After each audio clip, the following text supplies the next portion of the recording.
লাইফে কোনো প্যারা নেওয়া যাবে না, ঠিক আছে? শুধু প্যারা বলতে একটা জিনিসই থাকবে, যে হচ্ছে এক বস্তা টাকা কোথায় গেলে পাওয়া যাবে বা কিভাবে পাওয়া যাবে। মানে হচ্ছে আপনি ঘুমাইতে যাবেন, এক বস্তা টাকা চিন্তা করে ঘুমাইতে হবে যে টাকাটা কোথায় গেলে পাওয়া যাবে। সকালবেলা ঘুম থেকে উঠলেন, হ্যাঁ আপনি ঘুম থেকে উঠছেন, উঠে ব্রাশ করার আগে আপনার ভাবা উচিত যে যদি এক বস্তা টাকা পাইতাম, ঠিক আছে?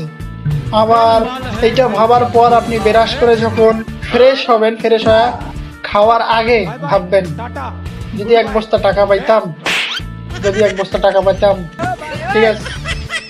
গেল। এখন খাওয়ার পর হচ্ছে আপনি কোথাও যাবেন হচ্ছে, বা কাজে, বা হচ্ছে খেলাধুলা করতে, বা পড়াশোনা করতে, যে কোনো কিছু একটা তো করতে যাবেন, যার যেটা পেশা সে ওইটাই করবে, ঠিক আছে?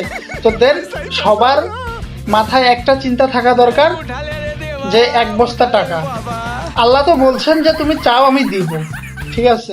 তো এক বস্তা টাকা তো আল্লাহ যে কোনো দিন যে কোনো মাধ্যমেই দিয়ে দিতে পারে, তাই না? যদি আমি এই যে এক বস্তা টাকা পাগল, যদি আমি হুট করে এক বস্তা টাকা পাওয়া যাই, আল্লাহ যদি আমাকে এক বস্তা টাকা দিয়ে দেয়, তখন সবসময় কিন্তু আমার মাথায় এইটা চিন্তা ভাবনা করে। চিন্তা ভাবনাটা কেমন, ভালো না?